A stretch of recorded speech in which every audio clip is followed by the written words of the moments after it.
यहाँ तक मैंने जो भी बातें की ना गाइस, वो थोड़ी लाइट हार्टेड और हंसाने के लिए थी, बट यहाँ से मैं जो भी कहूँगा वो माओ के लिए एक ट्रिब्यूट होगा। वैसे मैंने ये जो खोटी जैसी चीज़ पहनी है गाइस, वो इसलिए पहनी क्योंकि मेरी मम्मी को ये बहुत पसंद है। A tribute to all the mothers. माँ होना और माँ का जीवन जीना एक ऐसा एहसास है ना दोस्तों, कि वो बदनसीब बच्ची जिसने जन्मते ही अपनी माँ को नहीं देखा होता है, वो भी जब आगे जाके एक माँ बनती है तो बेहद ही खूबसूरत माँ बनती है। हम सब ने अपने जीवन काल में अनगिनत बार ये महसूस किया है इसके माँ जितने छोटे शब्द में इतनी शक्ति है ना, कि उसने हमें बहुत सारे मौक़ों पे बहुत ही सशक्त फील करवाया है, बहुत ही एम्पावर्ड फील करवाया है। वैसे मैं उन खुश नसीब लोगों में से हूँ गाइस जिनकी माँ उनके साथ है, और मैं थोड़ा सा एक्स्ट्रा खुश नसीब हूँ क्योंकि मेरी दादी माँ भी मेरे साथ है और हम हंसी खुशी अपना जीवन बिता रहे हैं। मैं अपनी माँ का दूसरा बच्चा हूँ गाइस, तो मैं अपनी माँ से कुछ कहना चाहता हूँ, और उसके साथ साथ हर उस माँ से जिनके एक से ज़्यादा बच्चे हैं। पहले बच्चे के जन्म के वक्त का दर्द सहने के बावजूद भी तूने मुझे इस दुनिया में लाया। पहले बच्चे के जन्म के वक्त का दर्द सहने के बावजूद भी तूने मुझे इस दुनिया में लाया। मैंने तो लोगों को हल्की सी मोच आने पर चलना छोड़ते देखा है माँ। वैसे मेरी माँ तो मेरे साथ है गाइस, बट मैं एक चीज़ को समझता हूँ और जानता हूँ कि विधि की विडंबना के आगे आप में से बहुत लोगों ने अपनी माँ को खो चुके होंगे। बहुत लोग पैसे कमाने के लिए अपनी माँ से और अपने शहर से दूर किसी और शहर में चले गए होंगे, या कोई और देश में भी होंगे बहुत सारे लोग। और कुछ लोगों का छोटे मोटे मन मुटाव के कारण, छोटे बड़े झगड़ों के कारण अपनी माँ से बोलचाल वगैरह, मिलना जुलना कंप्लीट बंद हो चुका होगा। तो आप सबके दिल में जो अपनी माँ को और अपने बचपन के दिनों को याद करके जो दर्द उठता होगा, वो चीज़ को इमेजिन करके और एड्रेस करते हुए मैंने कुछ लाइनें और कुछ चीज़ें लिखी है गाइस, वो आप लोगों के सामने रखना चाहूँगा अभी। हर उस दिल की व्यथा जो अपनी माँ से दूर हो चुका है। मैं ज़िंदगी भर कवारा रह गया, मैं ज़िंदगी भर कवारा रह गया, क्योंकि मैंने इतनी सी ज़िद पकड़ी थी कि जो भी लड़की मेरी ज़िंदगी में आए वो मुझे मेरी माँ से ज़्यादा प्यार करे। मैं ज़िंदगी भर भूखा रह गया, मैं ज़िंदगी भर भूखा रह गया, क्योंकि मैंने इतनी सी इच्छा की थी कोई मेरे माँ के स्वाद वाली रोटी बना के मुझे खिला दे। मैंने ज़िंदगी भर किसी से नहीं कहा कि मेरा सर दुख रहा है, मैंने ज़िंदगी भर किसी से नहीं कहा कि मेरा सर दुख रहा है, क्योंकि मेरी माँ की तरह उस पर कोई बाम लगाने वाला नहीं था। और सच कहूँ दोस्तों, तो उसे तो बाम की भी ज़रूरत नहीं थी। मैंने ज़िंदगी भर एक भी नया कपड़ा नहीं लिया, मैंने ज़िंदगी भर एक भी नया कपड़ा नहीं लिया, क्योंकि मेरी माँ की तरह उसे कोई ख़रीदने आने वाला मेरे साथ नहीं था।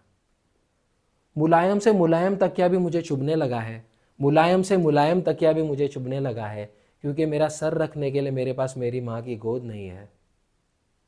महंगे से महंगा शैम्पू यूज़ करने के बावजूद भी मेरे बाल रूखे और मुरझा से गए हैं। महंगे से महंगा शैम्पू यूज़ करने के बावजूद भी मेरे बाल रूखे और मुरझा से गए हैं, क्योंकि मेरी माँ ने इस पे तेल वाला हाथ फेरे एक ज़माना हो गया। महंगी से महंगी मिठाई खाने के बावजूद भी वो मुझे कड़वी लगने लगी है। महंगी से महंगी मिठाई खाने के बावजूद भी वो मुझे कड़वी लगने लगी है, क्योंकि मेरी माँ के हाथ का बना शीरा खाए हुए मुझे एक अरसा हो गया। सब्जी और फल वाले जितने पैसे मांगते हैं उतने दे देता हूँ, सब्जी और फल वाले जितने पैसे मांगते हैं उतने दे देता हूँ, तेरे बिना मोल भाव करने में वो मज़ा नहीं आता माँ। रात में सोते वक्त तकिए पे सर रखते ही मेरी आंखें लीक होना नॉर्मल हो चुका है। रात में सोते वक्त तकिए पे सर रखते ही मेरी आंखें लीक होना नॉर्मल हो चुका है, क्योंकि 100 मुसीबतों के बीच भी मेरी माँ का हंसता हुआ वो चेहरा देखे मुझे बहुत ज़माना हो गया। इस धरती पर जिसने मेरी भर्ती करवाई थी, इस धरती पर जिसने मेरी भर्ती करवाई थी, आज वो महान माँ अगर इस दुनिया से चली भी गई है तो आगे जाके मेरे लिए कोई एक अच्छी जगह बनाने गई होगी। मैं हर चीज़ में ज़िंदगी भर कह तो रहा हूँ दोस्तों, पर सच बात तो ये है कि माँ अगर जीवन में है तो हमारे दिल और दिमाग में एक ही फीलिंग है, और वो डोंट वरी है। माँ अगर ज़िंदगी में है तो दिल और दिमाग में एक ही फीलिंग है, और वो डोंट वरी है। माँ अगर ज़िंदगी में है तो ही हमारी ज़िंदगी भरी और खरी है, तो ही हमारी ज़िंदगी भरी और खरी है। जब तू होती थी ना माँ, तो मुझे चट्टान जैसी मुसीबत भी रुई जैसी लगती थी, और जब तू नहीं है ना तो मुझे राई जैसी मुसीबत भी पहाड़ जैसी लगती है। मेरे बचपन के वक्त किए हुए तेरे वो सारे संघर्ष, मेरे बचपन के वक्त तेरे वो हंसते हंसते किए हुए सारे संघर्ष अब मुझे बढ़ती उम्र के साथ समझ में आते हैं माँ। किस तरह मेरी पढ़ाई का फीस को मैंने तेरा इच्छाओं का गला घोटते हुए देखा है। एक दिन अचानक से हमारे घर में तेरे पायल की आवाज़ गूंजना बंद हो गई थी और उसी दिन मेरे लिए एक नई साइकिल आई थी। तू वही नहीं रुकी माँ, तूने तो अपने सोने के कंगन गलाकर मेरी बाइक को आकार दिया था। तूने तो अपने सोने के कंगन गलाकर मेरी बाइक को आकार दिया था। सच कहूँ माँ, तो अपनी गलतियों के कारण बहुत बार उस पे से गिर चुका हूँ, लेकिन आज दिन तक एक भी खरोच नहीं आई। तू गरीबी, रिश्तेदारी और दुनियादारी को जिस कला के साथ लेकर चलती थी ना माँ, बड़े से बड़ा मैनेजमेंट इंस्टीट्यूट भी वो चीज़ नहीं सिखा सकती है। तू मेहमानों वाले कप में पापा को नहीं पर मुझे चाय दे दिया करती थी। तू मिठाई का धूप जभी भी भगवान के आगे करती थी तो पहला निवाला आकर मुझे खिलाती थी। तू नमक और नींबू से जब तेरा मन करे मेरी नज़रें उतारती थी। सच कहूँ माँ, तो मैं तब बहुत ही सुखी और सुरक्षित महसूस करता था। अब तो दुनिया के बहुत सारे लोग वो नमक लेके मेरे घाव के पास खड़े होते हैं।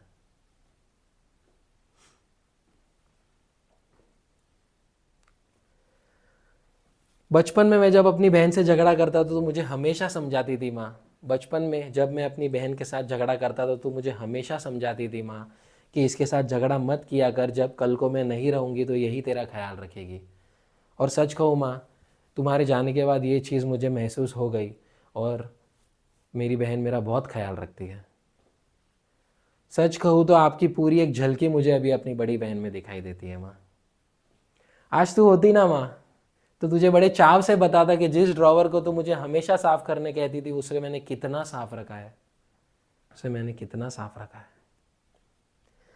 आई नो गाइस, हंसाते हंसाते शायद लास्ट में मैं आपकी आंखें नम कर गया, बट यही चीज़ कहना चाहूँगा कि मेरा ये एक्ट देखने के बाद अगर एक भी लड़का या लड़की या एक भी भाई या बहन जिनका कोई कारणवश अपनी माँ से बोलचाल, मिलना जुलना या हर चीज़ कंप्लीटली बंद हो चुकी थी, अगर ये एक्ट देखने के बाद उनके दिल में ज़रा भी थोड़ी सी भी कोई इच्छा जागे और वो जाके अपनी माँ को गले से लगाकर माफ़ी मांगकर सॉरी कह दे, तो मैं समझूंगा कि मेरा ये एक्ट सफल हुआ।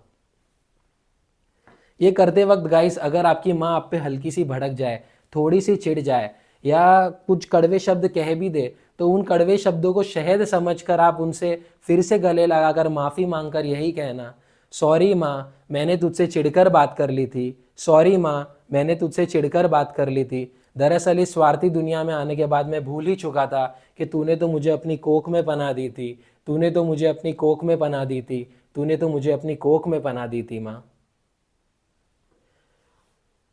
इन्हीं सारी बातों और वाक्यों के साथ मैं देश और दुनिया की सारी माताओं को नमन करना चाहूँगा और यही प्रे करता हूँ गाइस कि हम सबकी माताओं का हम पे हमेशा आशीर्वाद बना रहे और हमें हमेशा एक सही राह दुनिया में दिखाता रहे।